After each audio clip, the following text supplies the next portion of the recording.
ቤተክርስቲያን ሕያዊት ናት። ይህን ታሪክ ደግሞ ተአምራት ብላ ታስቀምጧለች ማለት ነው። ተአምራት ግን ለመከራከር ነው። ለምሳሌ አንድ ያላመነ ሰው ቢመጣ የቅዱስ ጳውሎስ ጨርቅ አጋንንት አወጣ፣ ይሄ የሃይማኖት ክርክር ይሆናል? አይሆንም አይደል? የሃይማኖት ክርክር ሊሆን የሚችለው የቅዱስ ጳውሎስ አምላክ ማን ነው አይደለም የሚጀምረው። የቅዱስ ጳውሎስ አምላክን ካወቅ በኋላ የቅዱስ ጳውሎስ ተአምር ይገባል ማለት ነው። በጣም ፐርፌክት። ስለዚህ ተአምራትና ገድላት የሃይማኖት መከራከሪያ ይሆናሉ።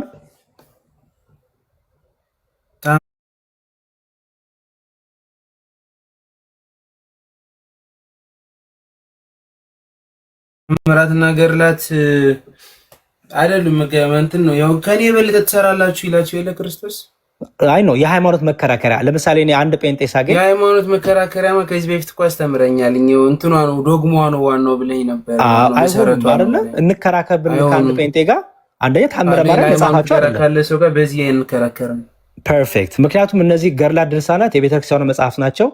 ቤተክርስቲያኗ ለልጆቿ እንደ ማስተማሪያ ጋር የምጠቀምባቸው ናቸው። እነዚህ ልጆቿ ግን አምነው ተጠምቀው በጌታ ስጋና ደም የዘላለም ሕይወት ያገኙ ናቸው። እምነታቸውን ለማጽናት ከልዩ ልዩ መንገድ እንዲማሩ በዚህ ታደርጋለች ማለት ነው። ስለዚህ ገድላት ታምራት በዚህ መልኩ ቤተክርስቲያን ታብራራለች። ስለዚህ እኔ ልጨርስ ሀሳቤን። ኔክስት ታይም ላይ ፕሮቴስታንቶችን ስታገኝ ኦኬ መጠየቅ ያለብህ መጽሐፍ ቅዱስ ይዛችሁ ለምን ተለያያችሁ በላቸው። መጽሐፍ ቅዱስ ይዛችሁ ሙሉ ወንጌል ከቃለ ሕይወት፣ ቃለ ሕይወት ከመካነ ኢየሱስ፣ መካነ ኢየሱስ ለምን ተለያያችሁ? ለምንድነው በቁርባን ያልተግባባችሁት? ለምንድነው ጥቅስ እየጠቀሳችሁ መጽሐፍ ቅዱስ እየጠቀሳችሁ ለምንድነው የተለያየ ትምህርት ያዛችሁት? ለምንድነው አንዳችሁ ጋር እንዳመጡ ያላችሁት? ለምንድነው አንዳችሁ ህፃናት ማጥመቅ ዕቃ ዕቃ ጨዋታ ነው ትላላችሁ፣ አንዳንዶቻችሁ ደግሞ ነው ህፃናት ማጥመቅ መጽሐፍ ቅዱሳዊ ነው፣ ህፃናት ካልተጠመቁ እንዲሁም የሚጠመቁት የዘላለም ሕይወት ለማግኘቱ ትላላችሁ። ለምን ይሄ ልዩ? ማን ነው ዳኛው በላቸው። ምክንያቱም በራሳቸው ነገር ትጠይቃቸዋለህ። አይ ህፃናት እኮ የማይጠመቁበት ምክንያት ገድለ ተክለ ሃይማኖት ካልኩ ይሄ ሽወዳ ነው አይደል እንዴ? የክርስቶስ ስጋና ደም እኮ ቅዱስ ቁርባኑ እኮ የዘላለም ሕይወት የማይሰጠው ታምረ ማርያም ካልኩ ይሄ ሽወዳ ነው። ወደኛ ደግሞ ትመጣና መዝሙሬ እሺ፣ በጣም ጥያቄ ፈጠረብኝ ይሄ ነገር። ጥሩ ምናልባት በቅዱሳ በታምር ላይ አሁን በገድል ተስማምቻለሁ። አሁን ገድል ማለት የሰዎች ታሪክ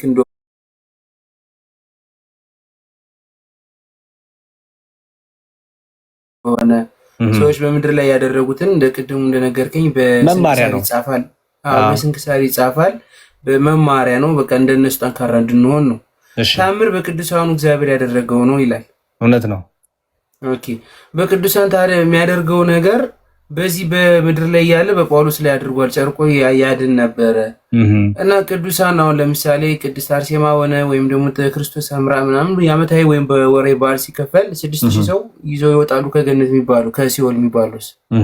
ኦኬ እንደዚህ አይነት ታምራትን ማለት ጥያቄ ባጭሩ ቅዱሳን ከሞቱ በኋላም እግዚአብሔር በእነሱ ዕለት ቀናቸው ሲከበር እነሱ ሲኦል እየገቡ ሰው ያወጣሉ ወይ ነው ጥያቄ። የሆነ ችግር የለውም ልመልስልህ። በጣም ጥሩ። ከሲኦልም ከገነት ማውጣት ስልጣን ያለው ማን ነው? እግዚአብሔር ነው። ለምሳሌ አንተ እግዚአብሔር ፈቅዶልህ ወደ ሲኦል ወሰደክ እንበል። ወደ ሲኦል ሄደህ በሲኦል ያሉትን ነፍሳት ስታይ ጎሽ ጌታ ትንሽ እሳቱን ጨምረው አረር አርጋቸው፣ ጠበስ ጠበስ አርጋቸው ትንሽ እሳቱማ እንደ ይሄማ ያንሳል ጨምር ጌታ እንዲሁ በደንብ አርገህ ለብልባቸው ነው የምትለው ወይስ ኧረ ጌታ ሆይ ያሳዝናሉ እነዚህ ሰዎች እንዲሁ ማራቸው ራራላቸው ትላለህ? የትኛው ነው የምትለው? በሲኦል ገብቼ ነው እንደዛ የምለው። በሲኦል ያሉትን ነፍሳት ቢያሳየ ጌታ አሁን ነው የምልህ። አሁን እግዚአብሔር በክርስቶስ የሚሳነው የለም መቼም። ቢፈቅድልህ ወደ ሲኦል ወሰደክና በሲኦል ያሉትን ነፍሳት አሳየክ። ሲቃጠሉ፣ ሲያዝኑ፣ ሲቀጡ አሳየክ።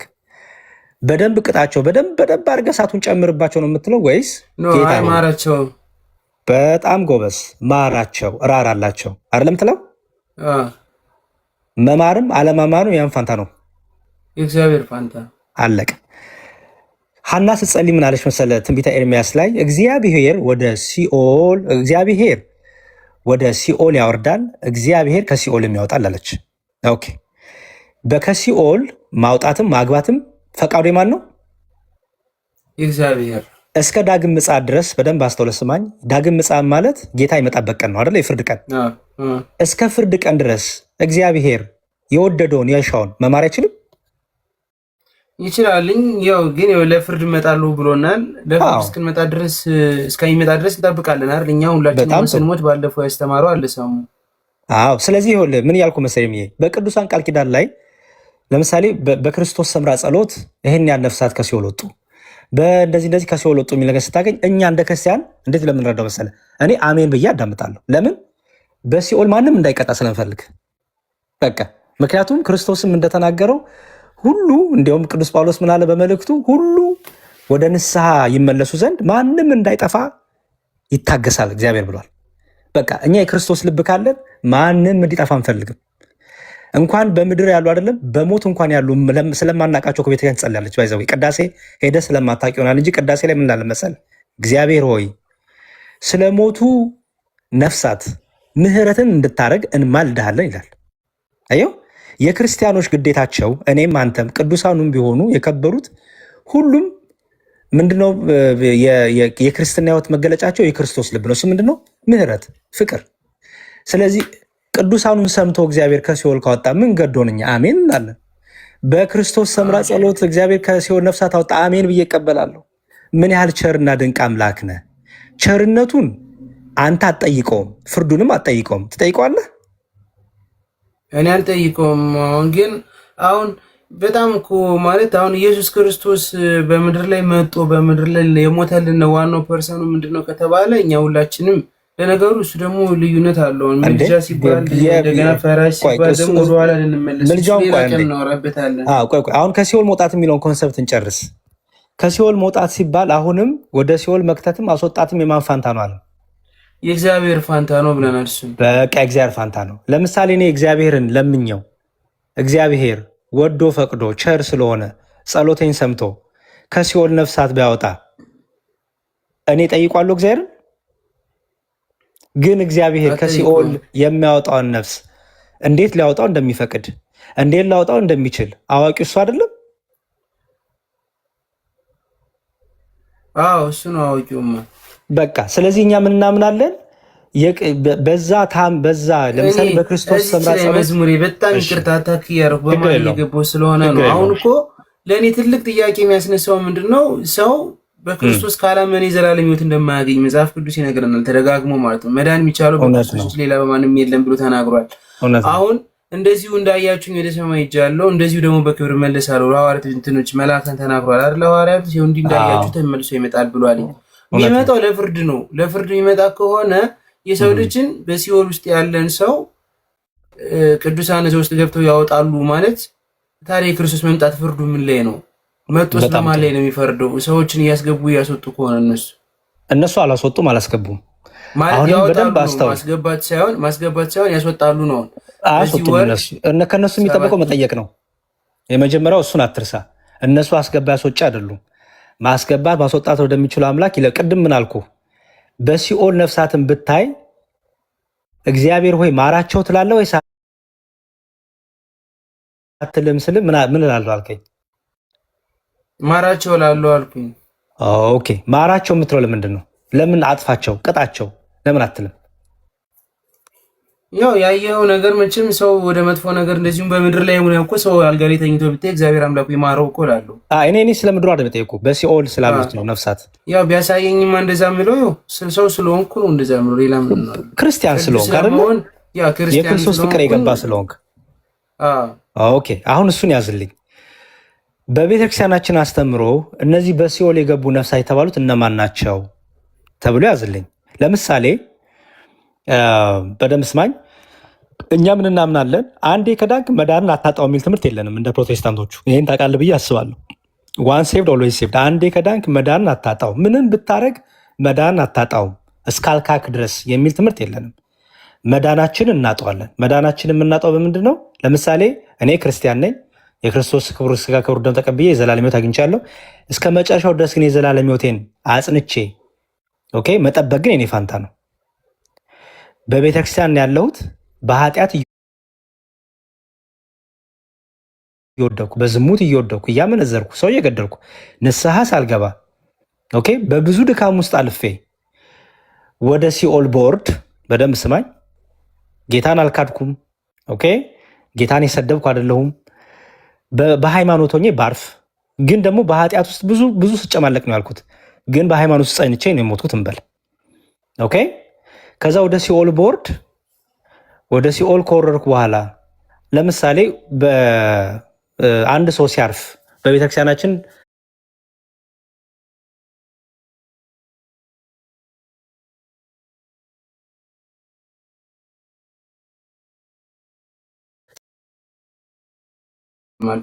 ምንድን ነው የሚሉት መሰለ? ይህችን ነፍስ ማራት፣ ይህችን ነፍስ ተቀበላት፣ ይህችን ነፍስ ራራላት። ኃጢአትን ስርታ ከሆነ አንተ ቸር መሐሪ ይቅር ባይ ነህና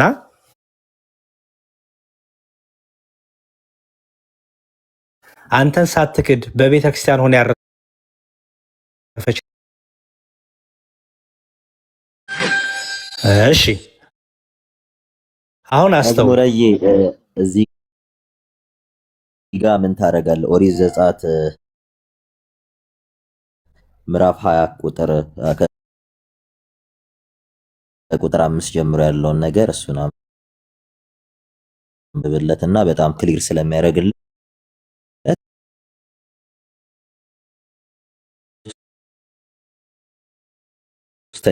እስከ ሶስተኛና እስከ አራተኛ ትውልድ ድረስ የአባቶችን ኃጢአት ኦሪት ዘጸአት ምዕራፍ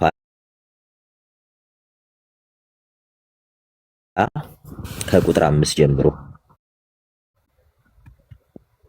በሚጠሉኝ ይላል እስከ ሶስተኛ እና እስከ ለሚወዱኝ ቁጥር 6 ላይ ለሚወዱኝ ትእዛዜንም ለሚጠብቁ ይላል። ለሚወዱኝ ትእዛዜን ለሚጠብቁ እስከ 1000 ትውልድ ድረስ ምህረትን የማደርግ ክርስቶስ አንተ ክርስቶስ ኢየሱስን ብትወደው እግዚአብሔርን ብትወደው እስከ 1000 ትውልድ ድረስ ምህረትን አደርጋለሁ ይላል። ካንተ ለሚወለዱ ነው የሚለው። ውልደት ሲባል ደግሞ ቀጥታ መወለድ አይደለም። ቅድም መዝሙር ያሬድ እያብራራለ ስለሆነ ይሄድበታል። የማደርግ እኔ እግዚአብሔር አምላክ ቀናተኛ አምላክ ነኝ ይላል። ቀናተኛ አምላክ እኔ እግዚአብሔር አምላክ ቀናተኛ አምላክ ነኝ ይላል። እስከ 1000 ትውልድ እምራለሁ ምን ለሚወዱኝ። ውልደት ደግሞ መንፈሳዊ ልደት ተብሎ ይብራራል። መዝሙር ያሬድ እዚህ ጋር ይሄን በጣም ስለሚያግዘው ነው። ቀጥል። በጣም አሪፍ ሰሙ የቃሉት ያሰማልን። አሁን ኤርሚሻ አስተውል። እስከ 1000 ትውልድ ድረስ እግዚአብሔር የሚምረው ለምንድን ነው? ለምሳሌ በአንተ እስከ 1000 ትውልድ በአንተ ያሉትን እስከ 1000 ትውልድ ይመራቸው። 1000 የሚለው ባይዘወይ ቁጥር ብቻ ብለን እንዳታስበው። 1000 ሲባል እግዚአብሔር ምህረቱ አያልቅም ለማለት ነው። ኦኬ። በእግዚአብሔር ዘንድ ይሄ ለእግዚአብሔር ሲነገር 1000 እንደዚህ 1000 ዓመት 1000 ቀን ምናምን ሲባል ፍጹም የሆነ የእግዚአብሔር ምህረት ለማሳየት፣ ምክንያቱም በእግዚአብሔር አቆጣጠር 1000 ዓመት አንድ ቀን ናት። አየው እንዴት እንደሆነች ምናምን፣ እሱ ሌላ ዲስከሽን ነው። ኤኒዌይስ ግን አሁን 1000 ትውልድ እምራለሁ እያለ ነው። ለምሳሌ አብርሃምን ዘርን ሁሉ ባርካለሁ ይላል።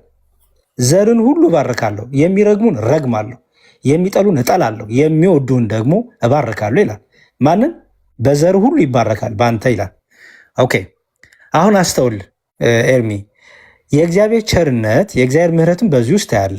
አሁን 1000 ትውልድ የሚለውን ያዝና 1000 ትውልድ የሚለው ውስጥ ያዝና በዚህ በ1000 ትውልድ ውስጥ ምህረትን እግዚአብሔር የሚሰጠው ደግሞ ቁጣንም እግዚአብሔር የሚያደርገው በዚህ ቁጣ ውስጥና ምህረት ውስጥ ትውልድ ውስጥ ምን ያለ ይመስላል? ቁጣ በሚያደርገው ትውልድና ምህረት የሚያደርገው ትውልድ ሲል ምንድን ነው የለያቸው እነዚህ ቁጣና ምህረቱን ብለህ ታስባለህ? የቁጣ ልጆች የነበርን። እኔ ግን አሁን ወደ ዘጸአት 20 ምናምን ወደ ዛውርዛ ከሄድን እየመጣን ነው። መነሻው እሱ ስለሆነ ነው። እሱን ከሄድን እኮ አሁን እኔም በዚህ ላይ ሌላ ጥያቄ ነው የሚነሳብኝ። ምናልባት ስለገድሉ ብቻ ካወራን አንድ ላይ ነው ያለው። ኤርሚ ይኸውልህ እኛ በገርላትን ከምን ጋር መሰለህ ማያይዘውን አሁን ያን ነገር የሚማር ከሆነ አሁን ዘጸአት 25 ላይ ምናምን ነገር ነው ያለኝ። ወደዛ የምንሄድ ከሆነና እነዛ ነገሮችን እያነበብን ከመጣን ታዲያ 1000 ዓመት በሱ ትውልድ የሚማርለት ከሆነ የክርስቶስ መጥቶ መሞት ታዲያ ከንቱ ሊሆን እኮ ነው። ምን? ስለዚህ የእግዚአብሔር ቃል ይጋጫል እያልኩኝ አይደለም። ስለዚህ እንዴት ነው የምትረዳው? አየህ እንዴት ይፈታል ነው። አየኸው እንዴ እንደዚህ እኮ ከሆነ ምንድን ነው ከማለት በፊት የእግዚአብሔር ቃል መቼም አይጋጭም። ይሄም ትክክል ነው። የክርስቶስን መምጣት መሞቱም ደግሞ አስፈላጊያችን ነው። ምን እየተባለ ነው? አስተውል ኤርሚ ፕሊስ። የክርስቶስ መምጣት የክርስቶስ ሰው መሆን የሁላችንም የመዳናችን ጥጉ ነው። በቃ መስፈርቱ ነው፣ ቤዙ ነው። ያለ ክርስቶስ ያገኘውን የዘላለም ሕይወት የለም። አለቀ። ኦኬ። ያለ ክርስቶስ የሚገኝ የዘላለም ሕይወት የለም። ያለ ክርስቶስ ክቡር ሥጋ ክቡር ደም ከክርስቶስ ጋር ሳትጠመቅ ዝም ብለህ አምኛለሁ ክርስቶስ ስላልክ አድንም። ኦኬ። አምነህ ተጠምቀህ የጌታን ሥጋና ደም ተቀብለህ ከጌታ ጋር ትኖራለህ። የዘላለም ሕይወት የሚገኘው በክርስቶስ ነው። በመገረዝ አታገኘውም። ኦኬ። የብሉይ ኪዳንን መስዋዕት በመሰዋትም አታገኘውም። ይልቁንም ክርስቶስን በማመን የተሰጠንን ጸጋ ክቡር ሥጋው ክቡር ደሙን ጥምቀትን በማድረግ ወደ ዘላለም ሕይወት እንመጣለን። ኦኬ። አሁን ያዝልኝ። ወደ ዘላለም ሕይወት የመጣው ሰው ዕለት ዕለት በሕይወቱ ምን አለበት? ኤርሚ ለምሳሌ ስለተጠመክ የጌታን ሥጋና ደም ስለተቀበልክ ፈተና ይቀርልሃል? የዕለት ዕለት መተግበር አለብን።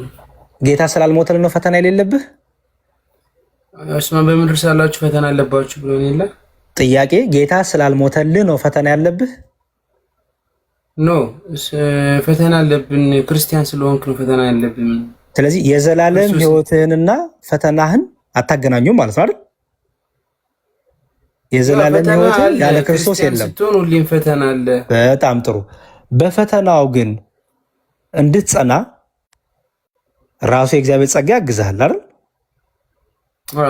ቀጥሎ ደግሞ አንዳችን ለአንዳችን ደግሞ እንታገዛለን አይደል? አንዱ ለአንዱ አሁን እየተጋገዝን ነው እኔ እናንተ አይደል? እሺ። ለቤተክርስቲያን የቃል ኪዳን አላት አይደል? ምክንያቱም ወደ ቤተክርስቲያን የሚጨመሩ ሁሉ ምን ያደርጋሉ? የዘላለም ሕይወት አላቸው አይደል? ኦኬ። ከቤተክርስቲያን ውጭ ያለ ሰው የዘላለም ሕይወት አለው? በክርስቶስ ያላመነ የዘላለም ሕይወት የለውም። በቃ የለው። በአጭሩ አለቀ። ቤተክርስቲያን ስንል የክርስቶስ አካል እያልናት። ስለዚህ ከቤተክርስቲያን ውጭ ያለ ሰው ምን የለውም? የዘላለም ሕይወት የለውም። በክርስቶስ ያላመነ በፍርድ ውስጥ ስላለ። ኦኬ። አሁን የምናወራው በክርስቶስ ስላላመኑ አይደለም። የምናወራውን ስላመኑት ነው። ለምሳሌ በብሉይ ኪዳን ስታይ በአብርሃም በኩል ያሉት ተባርከዋል አይደል? በአብርሃም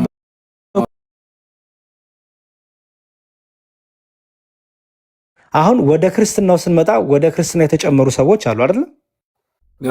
እነዚህ ሰዎች ግን በተለያየ ድካም ያልፋሉ አይደል? ኤርሚ መውደቅ፣ መነሳት፣ መዛል፣ መድከም አለ። ብዙ ድካም አለ። የደከሙ ብልቶች አሉ፣ ደግሞ የበረቱ ብልቶችም አሉ አይደል?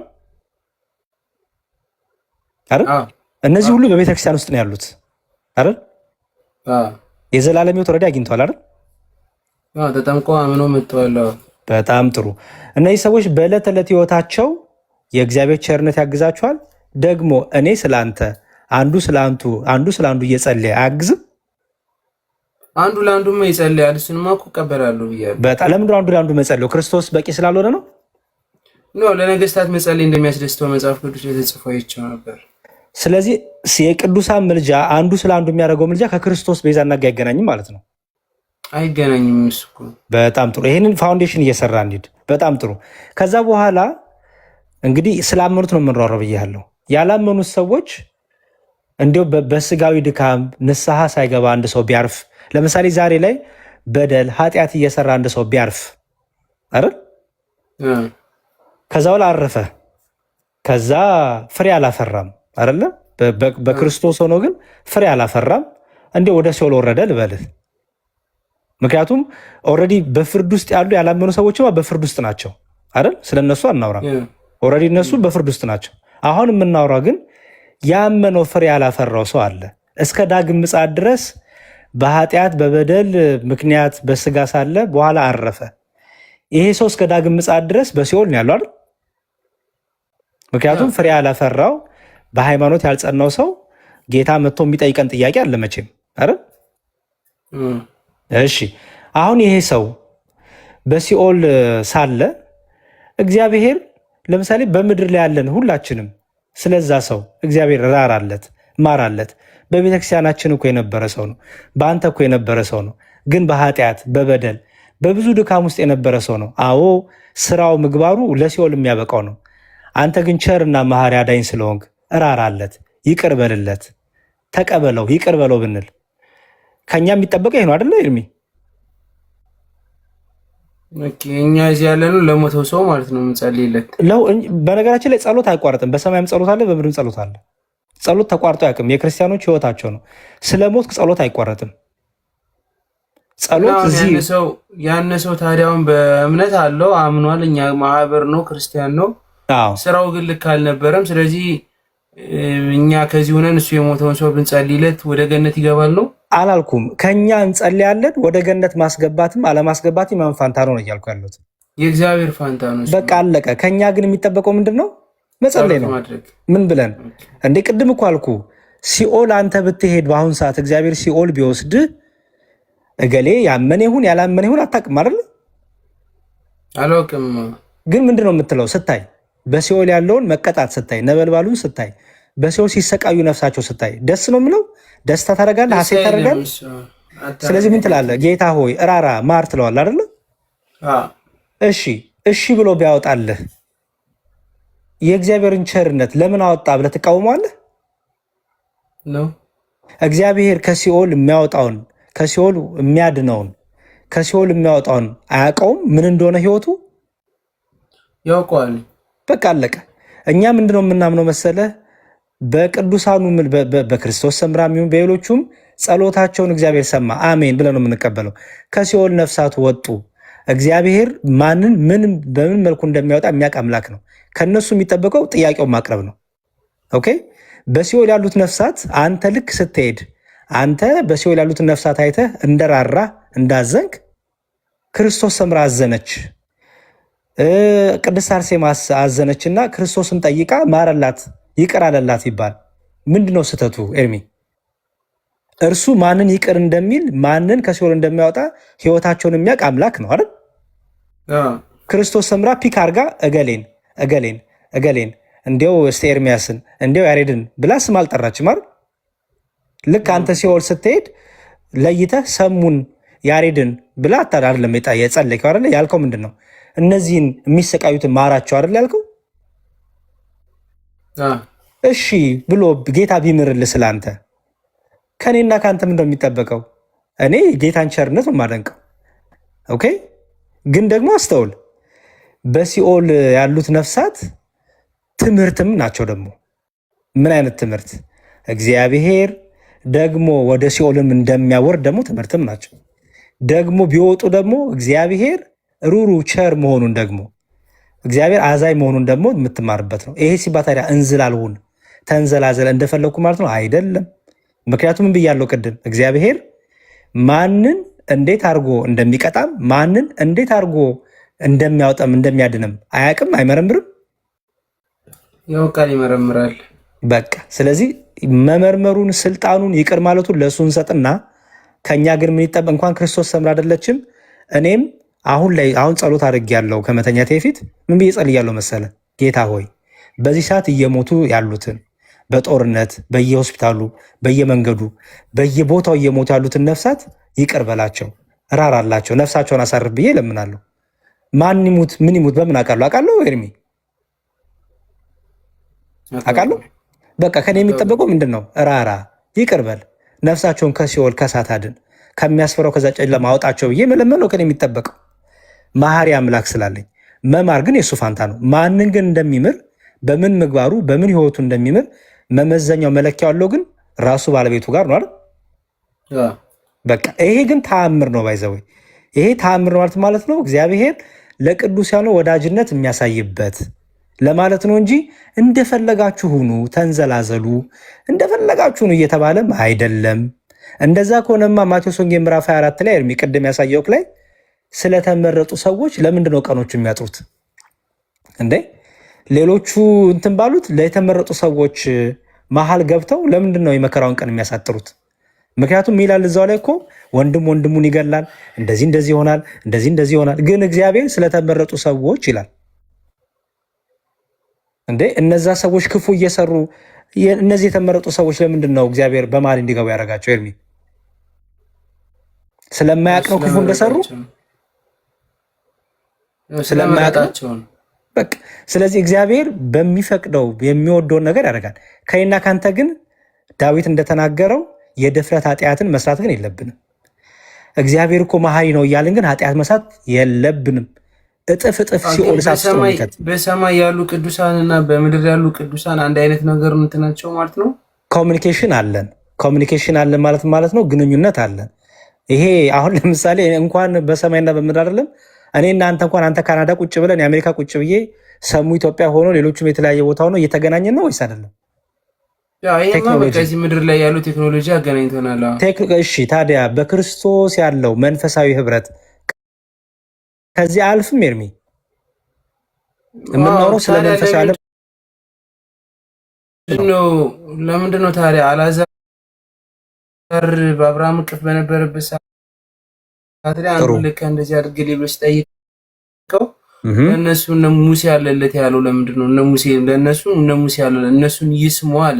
በምድር ላይ ያሉትን ማለት ነው። በጣም አሪፍ። ከዛ በፊት ግን እዛው ቃል ላይ ሉቃስ ወንጌል ምዕራፍ 16 ጠየቀኝ። በጣም ጥሩ። ሉቃስ ወንጌል ምዕራፍ 16 ላይ ግን አንድ ታሪክ ዘለሃል። ምን ዘለልክ መሰለ?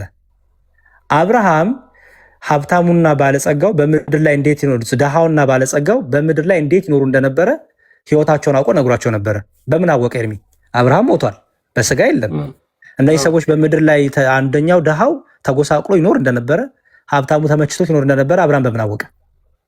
አብርሃም ያወቀበትማ በምንድን ነው? አሁን ልመልስልህ ነበር ያዘኝ አንተ እንዳይዘህ አይዞህ። አሁን እዚህ በፊት ስላስተማርከኝ ነፍስ ታውቃለች ስላልከኝ ነው የምመጣልኝ። መንፈስ ቅዱስ ነፍስማ በባህሪው አዋቂ ናት፣ ግን አዋቂ ናት ስላልከኝ አሁን የምናወራው ነፍስ በራሷ ብቻዋን አዋቂ አይደለች። የእግዚአብሔር መንፈስ ደግሞ ሲጨመርላት ከዚህ ከፍ ያለውን ነገር ታያለች፣ ታስተውላለች። ገባ? ነፍስ በራሷ አዋቂ ናት። አዎ፣ ግን ጸጋ እግዚአብሔር ሲጨመርላት ደግሞ ምን ታደርጋለች? የተደበቀው ይገለጥላታል፣ የተሰወረው ይታያታል። ገባ? ምክንያቱም መንፈስ ቅዱስ ምን ያደርግላታል ማለት ነው? ያግዛታል፣ ይረዳታል። ገባ? እሱን ጳውሎስ አስተምሮናል። እሱን አሁን በድንግዝግዝ ያለው ኋላ ግን በግልጥ ያለው ብሎ ተናግሯል። ጎበዝ። ስለዚህ አብርሃም ምድር ካለ ያሉትን ሰዎች አውቋል አይደል? በጣም ጥሩ። ስለዚህ በስጋ መኖር አለመኖር መንፈሳዊ ዓለም አይከለክልህም ማለት ነው አይደል? መንፈሳዊ ዓለም ስንል መንፈስ ቅዱስ ከመንፈስ ቅዱስ ጋር በምትኖርበት ከመንፈስ ቅዱስ ጋር ሚስጥር ጥበብ ገላጭ ሆኖ መንፈስ ቅዱስ አንተ በመንፈሳዊ ዓለም የምትኖረው ህይወት ማለት ነው። ገባ? በጣም ጥሩ። ከዛ በሲኦል ያለው አሻቆ ምን አለ? አብርሃም አባት ሆይ በዚህ በሲኦል እየተቃጠልኩኝ ነው፣ እንዲያው እንደዚህ እንዲያበርድልኝ ላከው አለ። ከዛ አብርሃም ምን አለ? አይ አንተማ በምድር ሳለህ እንዲህ ሆነሃል፣ እሱ ደግሞ በምድር ሳለህ እንዲህ ሆኖ ነበረ። አሁን አንተ በምድር የዘራኸውን ነው እያጨድክ ያለሁ አለው። ይኸው አንተ አሁን በምድር በነበረ ህይወት ምክንያት በሲኦል እየተቃጠልክ ነው። እሱ ደግሞ በምድር በነበረው ህይወት ምክንያት ደግሞ ይኸው ከኛ ጋር ነው ያለው። ከዛ ምን አለ ይሄ ሰው? እንዴ አለ፣ እንደዛማ ከሆነ አለ በምድር ላይ ያሉ ወንድሞች አሉኝ። አስተውል፣ በምድር ላይ ያሉ ወንድሞች አሉኝ እንደኔ ሲኦል እንዳይገቡ አለ። አየኸው? ይሄ ሰው እስቲ በምድር ላይ ወንድሞቹ ስለ ወንድሞቹ እኮ እየጸለየ ነው አይደል? ወንድሞቹ እንደሱ እንዳይሆኑ በእሳት እንዳይቃጠሉ ለእነሱ ንገራቸው። እሱ በሲኦል ሆኖ እታች ላሉት እየለመነ ነው አይደለ? በሲኦል ያለው ሰው እና አብርሃም በክብር ያሉት እነ ሚካኤል እነ ገብርኤል በክብር ያሉት እንዴት ነው የማይለምኑት? አየህ? ከዛ አብርሃም ምን አለው? ለእነሱ ማን አላቸው አለው? ሙሴ እና ነቢያት፣ ወይም ሙሴ ሲል ባይዘወይ መጽሐፍቱ ለማለት ነው። ኦኬ፣ መጽሐፍቱ አለው የሙሴ ሕግ የሙሴ ሕግጋት እነ ኦሪት መታዘብ የሚመላለስበት ጠበቅ ከዘላለም ፍርድ ከዘላለም እሳት እንድንወጣ ኦኬ፣ በህይወት በንጽህና በቅድስና እንድንመላለስ በኃጢአት ብንወድቅ ንስሐ እንድንገባ ልባችን ልከኛ እንዳናረግ እግዚአብሔር ተመለሱ ሲለን እግዚአብሔር በልዩ ልዩ መልኩ ሲያስተምረን እንድንመለስ ይሄ ሰው ጊዜውን አልተጠቀመም። ልቡን ያደነደነ ትዕቢተኛ ባለጸጋ ሰው ነው። አጠገቡ ያ ድሃ ተኝቶ ይንቀው ነበረ። ኦኬ። ስለዚህ ልቡን አደንድኖ ሲሞት ወደ ሲኦል ወረደ። ይሄ ደግሞ ምስኪኑ ደግሞ በድህነት ተቆራምቶ የነበረ ኦኬ፣ በጣም ድሃ ሆኖ ተወሳቁ የነበረ ነው። እግዚአብሔር ደግሞ እሱም በሰማይ ደግሞ ካሰው። ስለዚህ ይሄ ሰው ምን አለ? እንደኔ በሲኦል እኔ የምቀምሳትን ሲኦል እኔ የምቀጣትን ቅጣት ሌሎቹ እንዳይቀጡ እነሱን ደግሞ እንዲያስተውሉ ገና አሁን በምድር ላይ ጊዜ ያላቸው በስጋን ያሉት ለመመለስ ጊዜና እድሜ ያላቸው ወደ እነሱ እሺ ላካለው ማለት ነው። ለእነሱ ምን አላቸው አለው ማለት ነው። መምህራን መጽሐፍት አሏቸው አለ ማለት ነው። ገባ አሁን ኤርሚ? ይሄ ሰው ግን ምን እየለመነ ነው? ለእነዚህ ሰዎች ምን እየጠየቀ ነው? ምህረትን ሲጠይቅ አይ ምህረት የሚባል ነገር ለእነሱም የለም ተብሏል አልተባለም። ያው ህጉን ተቀበሉ። ሙሴ ያለላቸው እነሱ መምህራንና መጽሐፍት አሏቸው። አየህ፣ በጣም ጥሩ። ስለዚህ መምህራንና መጽሐፍት እንዳሏቸው አብርሃም በምን አወቀ? ከመምህራንና መንፈስ ቅዱስ ይረዳ። ጎበዝ። ስለዚህ እንደውም እዚህ ክፍል ላይ ባይዘዌ እንኳን አብርሃም አይደለም በሲኦል የነበረውን ስለ ወንድሞቹ እየለመነ አይታል አይደል? ስለዚህ በሲኦል የነበረው ስለ ወንድሞቹ ምሕረትን ከለመነ በክብር ያሉት እነ ሚካኤል እነ ገብርኤል ለምንድን ነው የማይለምኑት? ያ ሰው በሲኦል የነበረው ሰው ተገዶ ነው እንዴ? የሆነ ነገር ተጨንቆ በቃ በል ለምን ጠይቅ ተብሎ ነው አይደለም። ነፍሱ አዋቂት ስለሆነች በሲኦል ያለውን ስቃይ ስለሚያይ በታች ያሉ በምድር ያሉ ወገኖቼ ምን እንዳይሆኑ አለ መከራ እንዲያገኛቸው ብሎ ለመነ። በሲኦል ያለው ከለመነ እነ ሚካኤል እነ ገብርኤል ለመኑ ቢባል፣ ድንግል ማርያም ለመነሽ ቢባል፣ እነ ጳውሎስ ለመኑ ቢባል ምን ገዶና አሜን ነው የምንለው እኛ። ያሬድዬ ዘካርያስ 1:12 የምታነብለትም ያው እንደው ጥያቄዎቹን እየፈታሁልኝ ብዬ ነው። በራሱ ጥያቄ ልክ ላውራው ብዬ ነው። ከዛ አንጻር ነው።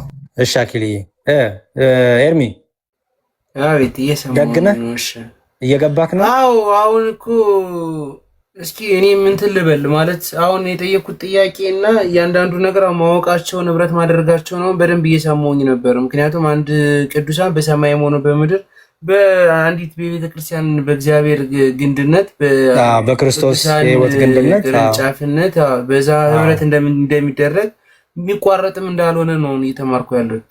አዎ መቋረጥ አሁን መንፈሳዊ ዓለም ይኸውልህ ኤርሚ ቤተክርስቲያን አንዲት ናት። በደንብ አስተውል። ቤተክርስቲያን አንዲት ናት። እሷም አንዲት ቤተክርስቲያን በክርስቶስ የተጋጠመች ናት። ኦኬ።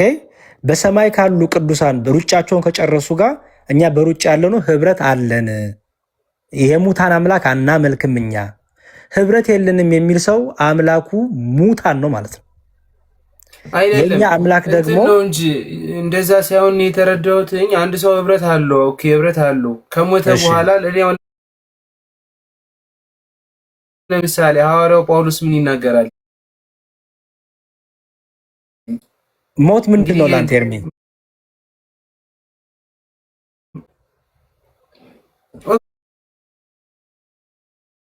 ኦኬ መሞት ነው እያወራ ያሉት ከስጋ ስለ ቅዱሳን ምልጃ ነው ብለህ ስለ ቅዱሳን ምልጃ ነው ሳይሆን ስለ ቅዱሳን ምልጃ ነው የሚያወራው። ስለ ሞት ነው እንጂ ስለ ሞት ስላነሳሁ እንደውም ላንሳው። ሞት የተባለው እዛ ጋር ምን ይመስልሃል? ይሄ አንበሳና ውሻ የተባለውን አይደለም የምትለው መክብብ ላይ ያለው? ከሞት አንበሳ የቆመ ውሻ ይሻላል። እና ውሻ የተባሉት ማን ነው? ውሻ የተባለው ማለት በህይወት መኖር ወይም ደግሞ ከእግዚአብሔር ጋር ሁለተኛ እድል እንዲኖረው እኮ ነው የሚናገር። ውሻ የተባለው ማለት ነው።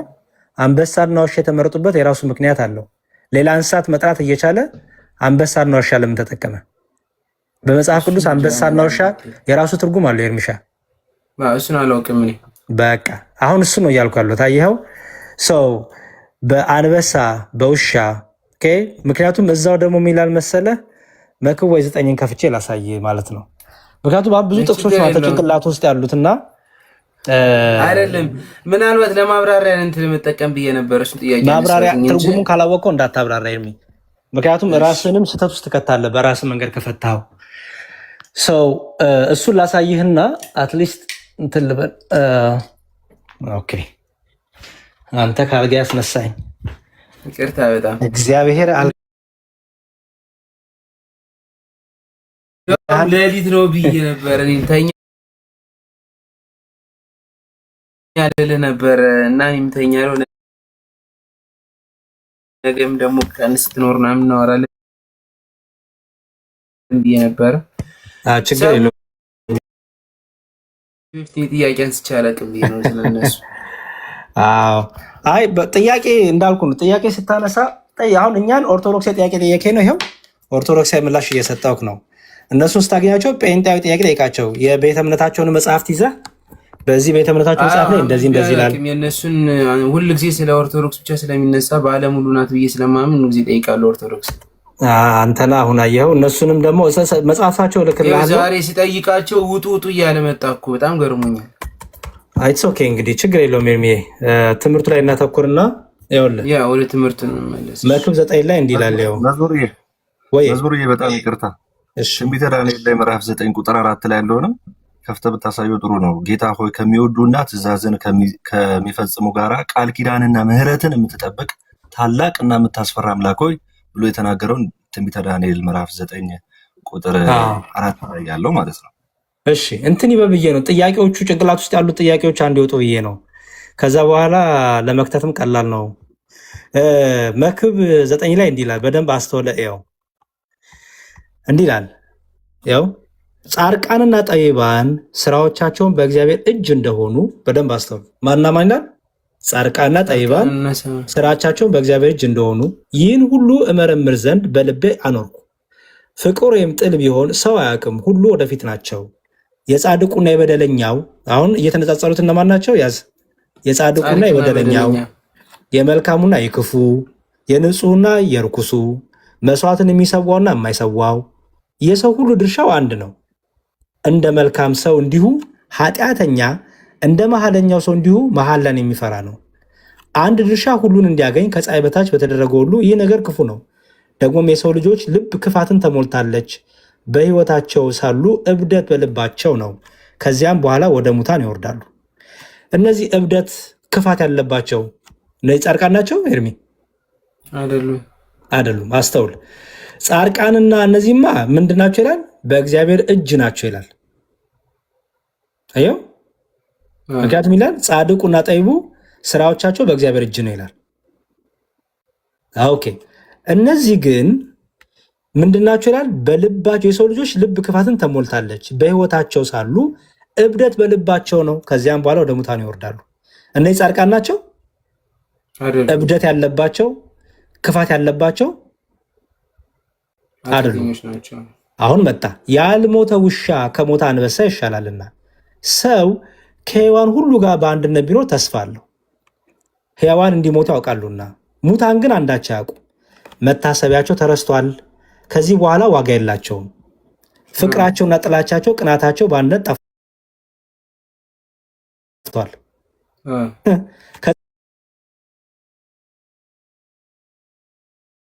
ከፀሐይ በታችን በሚሰራው ስራ ነገር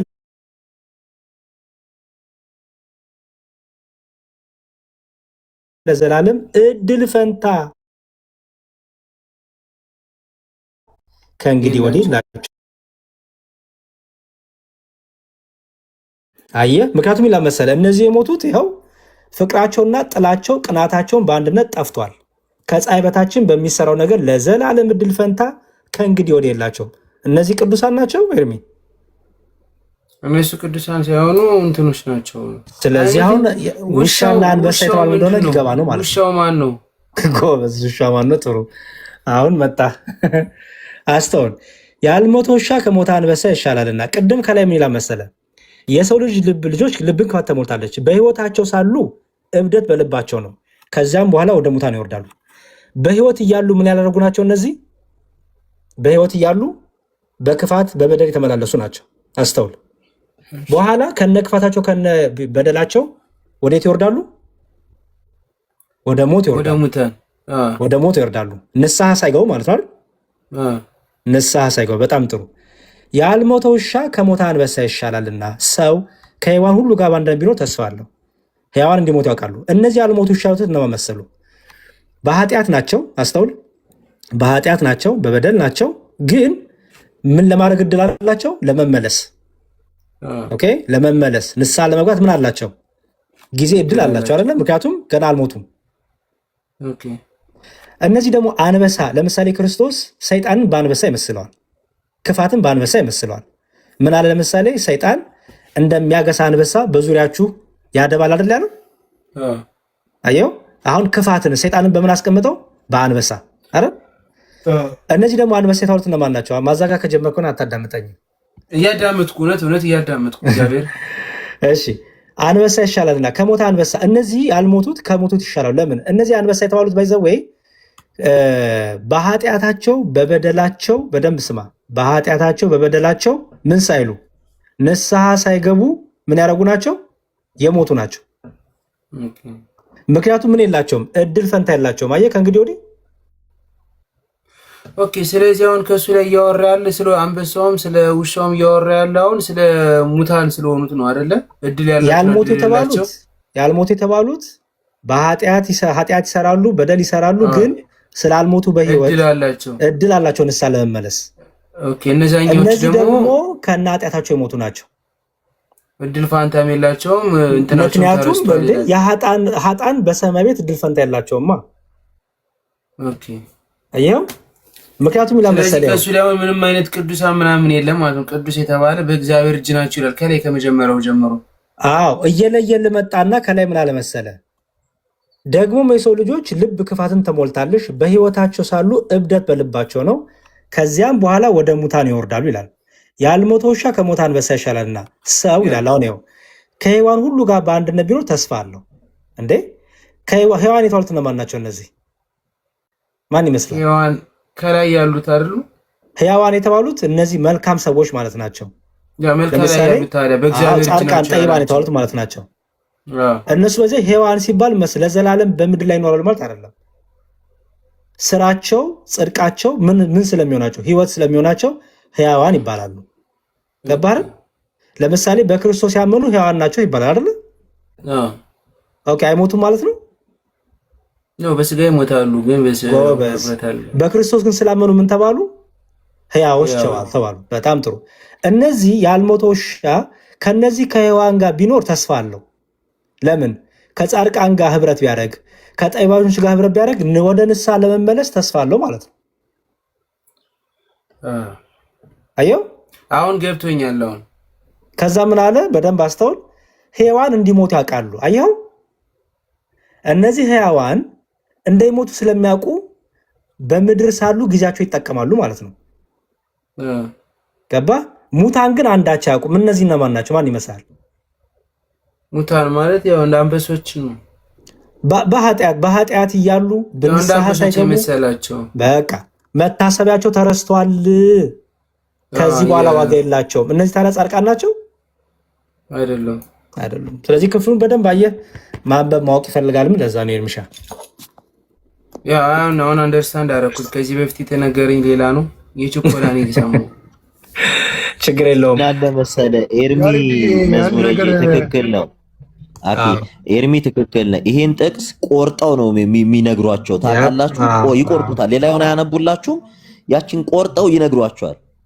ይሄው የሞተ አንበሳ ይላል። የሞተ አንበሳ ደግሞ ቅዱሳን ናቸው። አንበሳን በቅዱሳን ይሄ አሁን ይሄ ፓርት ስለምንም ስለ ቅዱሳን የሚያወራ ስለ ኃጢያን ስለ ያልሞተ ውሻ ከሞተ አንበሳ ይሻላል ሲል እያወራ ያለው በምድር ስለሚኖሩ ኃጣን ነው። ጊዜያቸው ገና ስለሆነ እነሱ እየቆረጡ ነው የሚያነቡላቸው። ለዛ ነው ከላይ ጀምሮ ያነቡላቸው ጥቅሱን። በዛ መልኩ ያዘው ይብቃና መዝሙር ይብቃንና አኪል ሐሳብ አለ። አኪል መስማውና እሺ ሁለተኛ ጴጥሮስ ምዕራፍ 1 ከቁጥር 13 14 ጀምረህ ወይ 12 ጀምረህ አንብበውና ጴጥሮስ እኔ ከመውጣቴ በኋላ ተጋለሁ ይላል።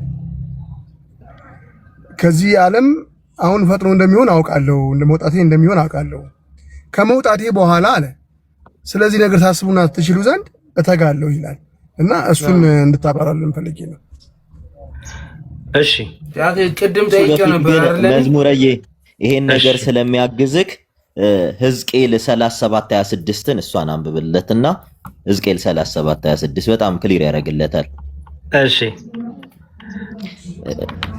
ግልጽ ያደርግለታል። ወደ አኪልም መለሳለሁ። ሕዝቅኤል ከብሉይ ኪዳን ወደ አዲስ ኪዳን እንሂድ።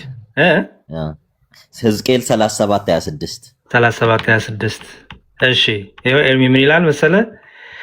የሰላምም ቃል ኪዳን ከእነርሱ ጋር አደርጋለሁ፣ የዘላለም ቃል ኪዳን ይሆንላቸዋል፣ እኔም እባርካቸዋለሁ፣ አበዛቸውም አለው፣ መቅደሴንም ለዘላለም በመካከላቸው አኖራለሁ። ያው የሰላምም ቃል ኪዳን ከእነርሱ ጋር አደርጋለሁ፣ የዘላለም ቃል ኪዳንም ይሆንላቸዋል ይላል። የቃል ኪዳን የሚለውን የቅድሙን እያሳየክ ነው። ኦኬ ስለ ቃል ኪዳን የቃል ኪዳን ያሳየክ ነው ይኖራል። አዎ ያው ለምሳሌ ቅድም ይሄንንም ያዝ ኦሪት ዘጸአት ምዕራፍ 9 ሰጥቻለሁ። ይኸው እኔ በቃ በደንብ አንዴ ካልከኝ አክሴፕት ነው ማድረግ በቃ። ዝም ብለህ አክሴፕት አታርግ፣ መርምር፣ አንብብ፣ መጽሐፍ ቅዱስን ከፍተህ እኔ አሁን አክሴፕት አደርጋለሁ የተሰጠኝን ነገር ባዶ ስለሆነ ውስጤ እዛለሁ። ማንበብ ነው እየገባህ አንብብ። አንተ እንደሱ አትበል። እሺ አነባለሁ፣ ችግር የለም። እሺ የእንትን እናንብና ሁለተኛ ጴጥሮስ ያለውን የአክሊል እናንብና በሱ ላይ ያለውን አንዳንድ ነገሮች ሐሳብ ሰጥሃለሁ። እሺ ይኸው ጌታችን ኢየሱስ ክርስቶስ እንዳመለከተኝ ከዚህ ማደሪያዬ መለየቴ ፈጥኖ እንዲሆን አውቃለሁና ከመውጣቴም በኋላ እነዚህን ነገሮች እንድታስቡ በየጊዜው ትችሉ ዘንድ እተጋለሁ። የእርሱን ግርማ አይተን እንጂ በብልሃት እያለ ይናገራልና ቅዱስ ጳውሎስ ይህን ትጋቱን በምድር ላይ ጀመረው ነው። በስጋ እያለ ያገለግላቸዋል፣ ይሰብካቸዋል። ኋላ ደግሞ ከነሱ ከተለየ አንድም ከስፍራቸው ከራቀም በኋላ ማለት ነው ከዓይናቸው ከራቀ በኋላ፣ ሁለተኛ ደግሞ አንድም ደግሞ ከተለየ ሲባል ምክንያቱም ወደ ጌታ የሚሄድበት ቀን ደርሷል ብሎ ስለ እረፍቱም እያወራ ነው። ስለዚህ የቅዱሳኑ በጸሎታቸው ማገዝ የሚቋረጥ አይደለም። በምድር ሳሉም ስለ ቅዱስ ስለ ቤተክርስቲያን ይተጋሉ፣ በሰማይም ደግሞ ሆነው ስለ ቤተክርስቲያን ይተጋሉ። ምክንያቱም የከበሩ ስለሆኑ የክርስቶስ ምስክሮች ስለሆኑ እታች ላሉት ብልቶች ለደከሙት ብልቶች ለቤተክርስቲያን ላሉ አባላት ሁሉ ጸሎትን ያቀርባሉ ማለት ነው። ኤርሚ አክሊል የሰጠን ነው። ጥያቄ ሳይሆን ጥቅሱን ነው ያብራራውላ። ጠይቆኝ አይደለም እንዳነብልህ ፈልጎ ነው። ሰምቼ ነው እንዲሰማ ፈልጎ ኤርሚ ለዛ ነው እንዲሰማ ፈልጌ እንትን ነው። እሱንማ ቅድም ጠቅሼው ነበር እና ከዛ አክሊሉ ደግሞ ሲጠይቅ ለሱ ነው ወይ ጥያቄው እያልኩ ነው እንጂ ለእኔ ነው እንዴ? እሺ ጥያቄ ሳይሆን እንዳነብልህ ፈልጎ ነው። ኦኬ እሺ ኤርሚ በስቶበታል ዛሬ። እሺ ኤርሚሻ በነገራችን ላይ ይሳይበቃ ሰሙ ጮህብኝ፣ አልሞኝ ነው መዝሙር ሰሙ በጣም ነው የጮህብኝ ዛሬ እና በጣም ስለደከመው በቃ እንትን ይበልና ለዛሬ ይበቃል። ፍላሽ ያደርጋል። ከኔ በላይ እኮ መዝሙር ሌሊት ነው ከሱ ቤት እኮ መዝሙር እኮ ችግር የለውም። እኔ ጋር እኮ አንድ ሰዓቱ አልፏል። 1 ሰዓት ከ25 ነው አይደል? እኔ ጋር ሌሊት ነው። በጣም ያሰማልን ቃሉት ያሰማልን። መዝሙር ግን ማለት ነው ከታች ላሉት ሰዎች ምናልባት ማለት ነው የኔን መጠየቅ እነሱም እንዲጠይቁ በባዶ ዝም ብሎ ከሚኖሩ ገብቷቸው የእግዚአብሔርን ቃል አውቀው እንዲኖሩ መጠየቅ እንዳለባቸው ጠያቂን እንደምታበረታታ ንገራቸው። እውነቴን ነው። ግን ኤርሚ ጥያቄ ስናበረታታ ማማር ግን አለ ማወቅ አለብህ ኤርሚ። አሁን በጥያቄ የምታገኘው ጥቂት ነገር ነው። ባለፈውም ነገር ያለው መሰረታዊ የሆነ ትምህርት ከዩቲዩብ መማር ትችላለህ። መንገድ ላይ ወክ እያረክም ጆሮን ላይ ሰክተህ ተከታታይ ትምህርቶች ዩቲዩብ ላይ የሚሰጣሉ። የተለያዩ ቴሌግራም ግሩፖች አሉ። መጠየቅ አሪፍ ነው፣ ግን መጠየቅ ህይወት መሆናል። ህይወትህ ወደ ህይወት የሚሆነው ቃሉ ህይወትህ የሚሆነው ክርስቶስ ወደ ምሳሌ የምታደርገው ህብረት ማድረግ ስትጀምር፣ ወደ ቤተክርስቲያን ስትቀርብ፣ ከሚስጥራቱ ስትሳተፍ፣ ቃሉን እያነበብክ የቃሉ መዋሃድ በአንተ ሲኖር ነው። ገባህ? ከሰዎች ሁሌ የምትጠብቅ ከሆነ የቃሉ መዋሃድ ከአንተ አይኖርም። አንተም ደግሞ ልትቆፍር፣ ልታነብ፣ በቃ ልትመረምር፣ መጽሐፍት ልታገር። ምክንያቱም አሁን ላይ ብዙ መጽሐፍት አሉ ኤርሚ። አሁን አንተ መጀመሪያ ማወቅ ያለብህ ስለ ሰዎች አትጨነቅ። አንተ መጀመሪያ ራስን አድን፣ ራስን አቁም። ሰዎች በኋላ ይደርሳሉ። መጀመሪያ ራስን አጽና። ልታጸና የምትችለው ምንድነው? የመጀመሪያ የጸሎት ህይወት ብያለሁ ባለፈው። ቀጥሎ መጽሐፍ ቅዱስ የማንበብ ህይወት። መጽሐፍ ቅዱስ ስታነብ ደግሞ የቤተክርስቲያኖች መጽሐፍት አሉ። መጽሐፍ ቅዱስን የምታነብባቸው የምትረዳባቸው እነዚህ 5 አዕማደ ምስጢራት የተባሉ መጽሐፍት አሉ። ከፈለክ ደግሞ ዩቲዩብ ላይ ትገባና ለምሳሌ አንድ ቻናል ላሳየ። እሺ እንደሱ አይነት አንድ እንትን ልገዛ እያሰብኩኝ ነው። ቤት ሲሆን በደንብ ለማየት ምናምን ለማንበብ ይሆነኛል መሰለኝ እና ብዙ ነገሮችን አፕሊኬሽኖችን እንትን ብለህ እኔ እኮ ቴሌግራም እኮ እኔ ኦልሬዲ ግሩፕ አለኝ እዛ ላይ ባለፈው አልገባህም? እንትኑን ነው እንጂ ላፕቶፑን ነው እንጂ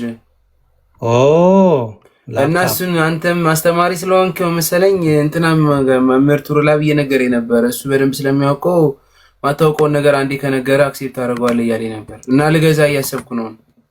ኦኬ ጥሩ እሺ። ግን እዚህ ግሩፕ ላይ ከገባ ኦርቶዶክስ ተዋሕዶ እንወቅ የሚላለ እዛ ላይ ለምሳሌ ያው እዚህ ጋር ይሄ ባይ ዘ ዌይ የፕሮቴስታንቶቹ የእምነት መግለጫ ነው። ይሄ የመካነ ኢየሱስ ነው።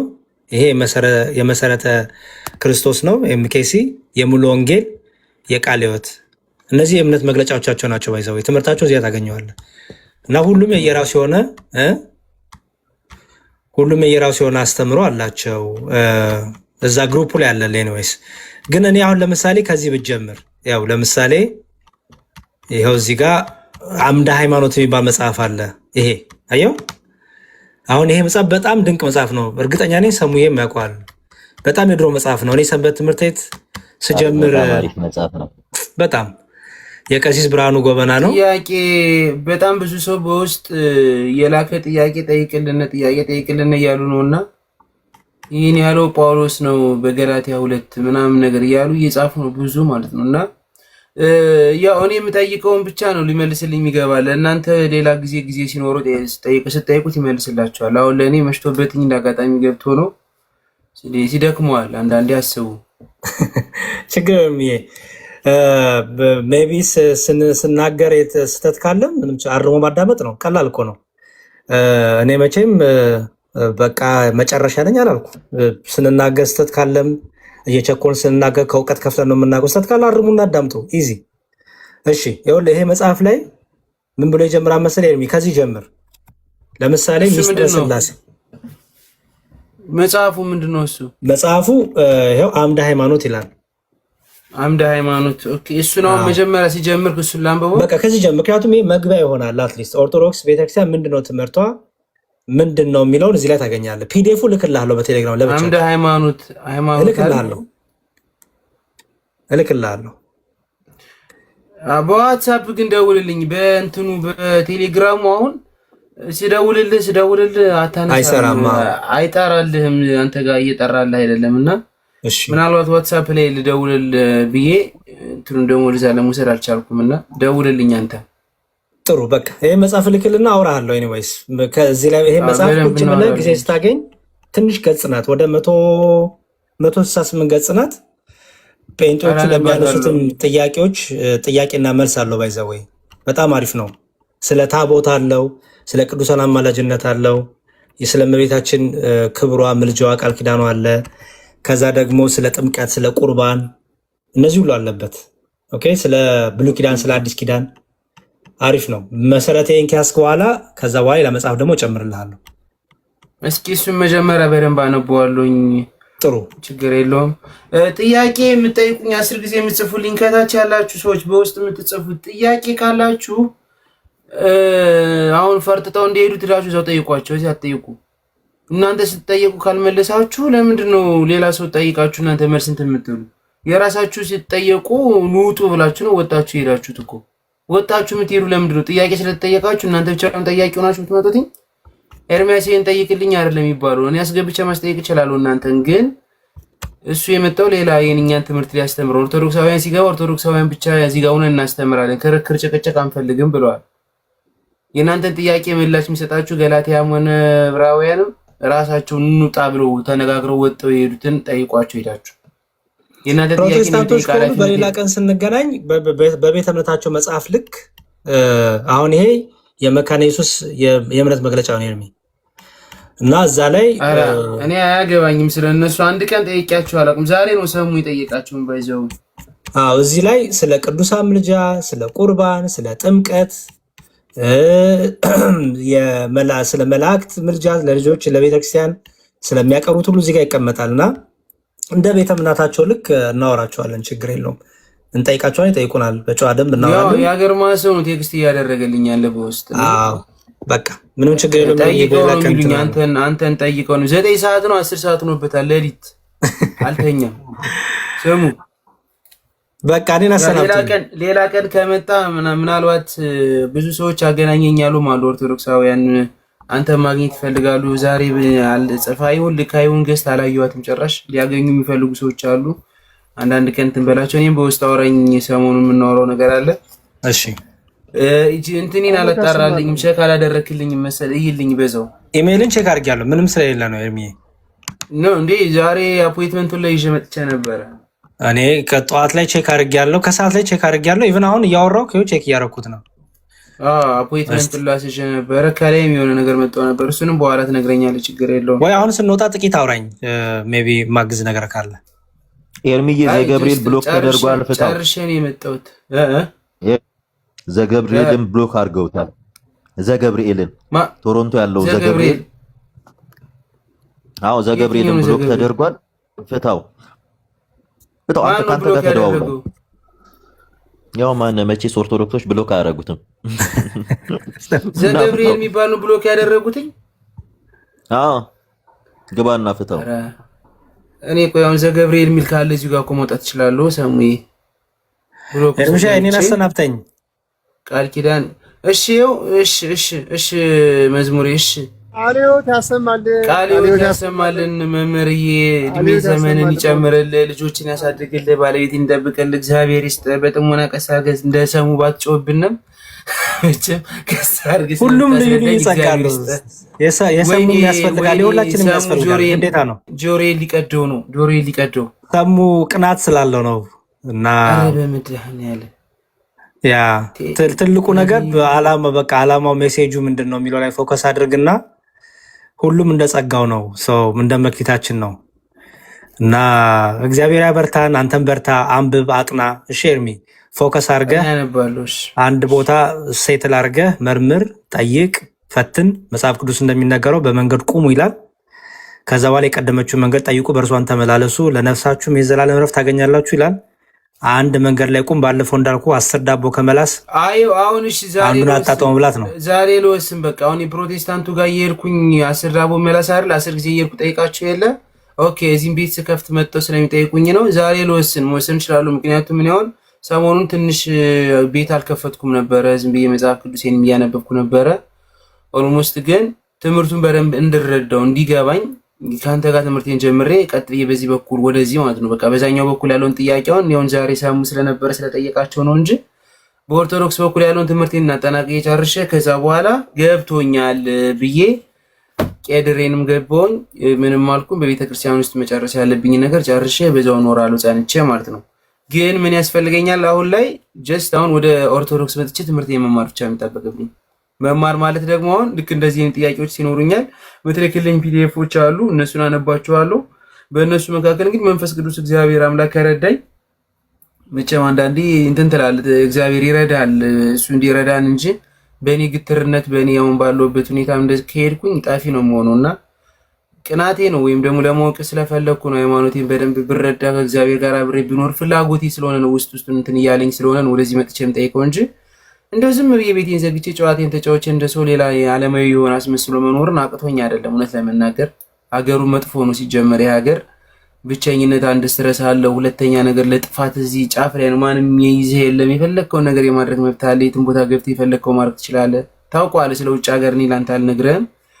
ግን ሞር ወደ ፈጣሪ መምጣትን ነው ደግሞ ሚዛን የፈለግኩና ወደዚህኛው በመጣ ከእግዚአብሔር ጋር ሆኜ ብኖር የዘላለም ምንም ህይወቴን ማተርፋለሁ። እኔም በምድር ላይ እስካለው እግዚአብሔርን ያመሰገንኩ እኖራለሁ። ስለዚህ ሞር የኦርቶዶክስን ትምህርት መጀመሪያም ኦርቶዶክስ ነኝ፣ አሁንም ኦርቶዶክስ ነኝ፣ አሁን ነገም ኦርቶዶክስ ነኝ ብዬ ነው ማስብ። ለምን አልወጣልኝም? በዚህኛው በኩል የሰማሁትን ነገር ይዣለሁ። ጥያቄ ያስነሳብኝ ነገር ጠይቄያለሁ። እውነት ለመናገር ላይቭ ላይ መጥቼ በመጠየቄ ብዙ አትርፌያለሁ፣ አልከሰርኩም። ምክንያቱም ያው መዝሙሬን አግኝቻለሁ፣ ሰሙን አግኝቻለሁ። ልንገር ያይድዬ በጣም ጥሩ ነገር ነው መጠየቅህ፣ ማወቅህ ጥሩ ነው። ለምን መሰለህ? ማወቅ መጠየቅህ እውር እንዳትሆን ያደርጋል። እውር ከሆንክ አትድንም። የቀደሙን ኃጢአታችሁን መንጻት እንኳን ረስቷል ነው የሚለው። አሁን ቅድም የጠቀስኩን ጥቅስ አንብበው። እውር እንዳትሆን ያደርጋል። መጠየቅህ ጥሩ ነው፣ ሌላውም ሰው ይማርበታል እና ጠይቅ። አሉ መዝሙርም አሉ ያሉትን ነገሮች ያስተምሩሃል፣ ወደ እውቀት ትመጣለህ ለማለት ነው። ጥሩ ነው መጠየቅ እኮ አይከፋም። እጠይቃለሁ ግን በአንዱ በኩል ሆኜ ልማራውን ሁለቱ ሆነብኝና እየተደበላለቀብኝ ስለሆነ ጀስት አሁን ላይ ወደ ኦርቶዶክስ አመዝኜ ልማር የፕሮቴስታንቱንም እየተማርኩኝ እነሱም ጋር እዚህም ጋር ጭቅጭቅ እየተፈጠረ ጭንቅላት የሱሮ ከሚተኛ በቃ በአንዱ በኩል ቁጭ ብለን እንማር። ኦርቶዶክስ ጋር ያለውን ትምህርት ከመሰረቱ መጀመር ነው። ኤርሚዬ ከመሰረቱ ልክ እኛ ሰንበት ትምህርት ስንጀምር ገድለ ተክለ ሃይማኖት ብለን ነው የጀመርነው። ተአምረ ማርያም ብለን ነው የጀመርነው። ምን ብለን ነው? እግዚአብሔር ማን ነው? እግዚአብሔር ምንድን ነው? ስላሴ ስንት ናቸው? ስላሴ አንድም ሶስትም ናቸው። አንድነት በምንድን ነው? ሶስትነት በምንድን ብለን የጀመርነው። ስለዚህ ከዛ ነው የሚጀመረው። የቤተክርስቲያናችን መሰረታዊ ትምህርት 5ቱ አዕማደ ምስጢራት ናቸው። ከዛ ነው የሚጀመረው። እሱን ያልተማረ ሰው በክርስትናውም አይጸናም አይገባውም። ራሱ በቃ የክርስቶስን አምላክነት ያልተረዳ የሥላሴን የአብ የወልድ የመንፈስ ቅዱስን አንድነት ሶስትነት ያልተረዳ ክርስቲያን ሊባልም አይገባውም። ስትጠመቅ የምትመሰክረው በገድለ ተክለ ሃይማኖት አምናለሁ በተአምረ ማርያም አምናለሁ ብለህ አይደለም። ስትጠመቅ የምትመሰክረው ነአምን ብለህ አምናለሁ በአብ በወልድ በመንፈስ ቅዱስ አንድ አምላክ በሆነ ብለህ ጸሎተ ሃይማኖት ተደግሞልህ ደግመክ ነው የምትጠመቀው። አየህ።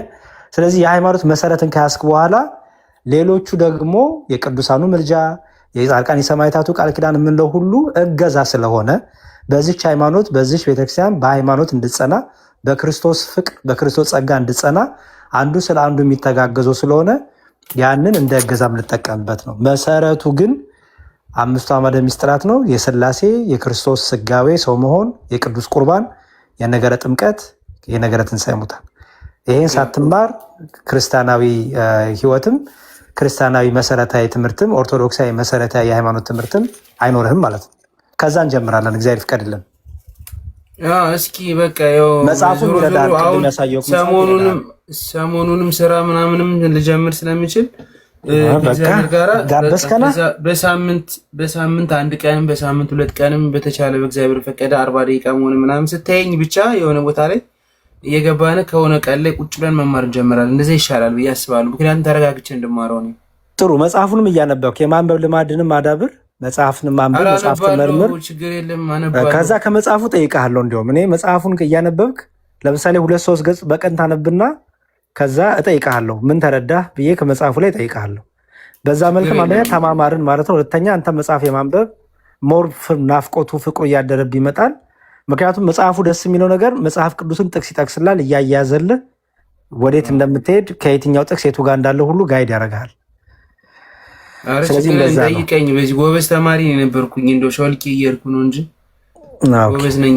እይዛለሁ፣ ችግር የለም። ቴንኪው በጣም ቃለ ሕይወት ያሰማልን። እሺ በቃ በርቱልን። እግዚአብሔር ይስጥልን። ወሰን ሰሙሻ ሁላችሁንም ዛማኑኤል አክሊዬ እግዚአብሔር ይስጥልኝ። ቃለ ሕይወት ያሰማችሁ ሁላችሁንም ስላስተማራችሁ ቃለ ሕይወት ያሰማልን። መዝሙር